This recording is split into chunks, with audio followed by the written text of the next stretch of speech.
कुंभ आस्था, विश्वास और परंपरा के संगम का पर्व। कुंभ ज्ञान, चेतना और प्रज्ञा की त्रिवेणी का पर्व। विभिन्न संस्कृतियों को एक सूत्र में पिरोए रखने वाले विश्व के सबसे विशाल मेलों में से एक।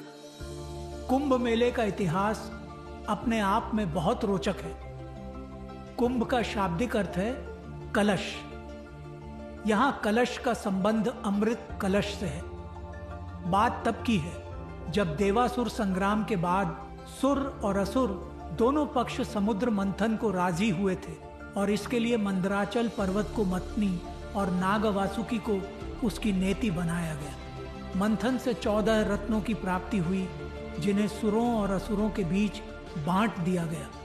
लेकिन जब बारी मंथन से निकले अमृत कलश की आई और जब धन्वंतरी ने अमृत कलश देवताओं को दिया तो दोनों में युद्ध की स्थिति उत्पन्न हो गई।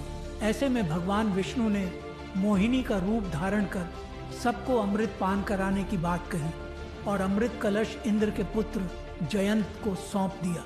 जयंत जब दानवों से अमृत की रक्षा हेतु कलश लेकर भाग रहे थे तो इस दौरान अमृत की बूंदें पृथ्वी पर 4 स्थानों पर गिरी थी: हरिद्वार, नासिक, उज्जैन और प्रयागराज। यही वजह है कि कुंभ इन चारों स्थान पर मनाया जाता है।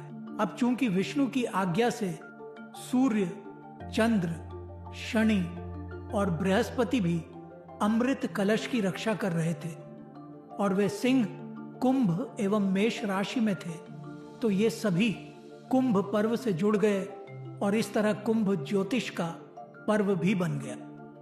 कहते हैं कि देवताओं का एक दिन पृथ्वी के एक वर्ष के बराबर होता है और चूंकि इंद्र के पुत्र जयंत को अमृत कलश को स्वर्ग ले जाने में 12 दिन का समय लगा, इसलिए इन 4 जगहों पर ग्रह राशियों के विशेष संयोग पर 12 वर्षों में महाकुंभ मेले का आयोजन होने लगा। ज्योतिष गणना के हिसाब से कुंभ का आयोजन 4 प्रकार से माना गया है।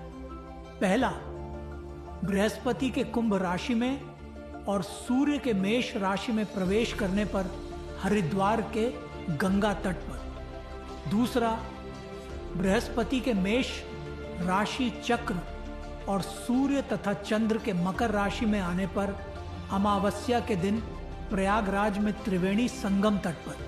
तीसरा, बृहस्पति और सूर्य के सिंह राशि में प्रवेश करने पर नासिक में गोदावरी तट पर। और चौथा, बृहस्पति के सिंह राशि और सूर्य के मेष राशि में आने पर उज्जैन में शिप्रा तट पर। प्रयागराज के कुंभ मेले को सभी कुंभ पर्वों में सबसे अधिक महत्व दिया गया है। इसका कारण यह है कि शास्त्रों में यह माना गया है कि ब्रह्मा जी ने गंगा, यमुना और सरस्वती के संगम पर दशाश्वमेघ घाट पर अश्वमेघ यज्ञ किया था और सृष्टि का सृजन किया था। तो इस महापर्व का उत्सव आप भी मनाइए। इस बार आयोजित महाकुंभ में अवश्य आइए।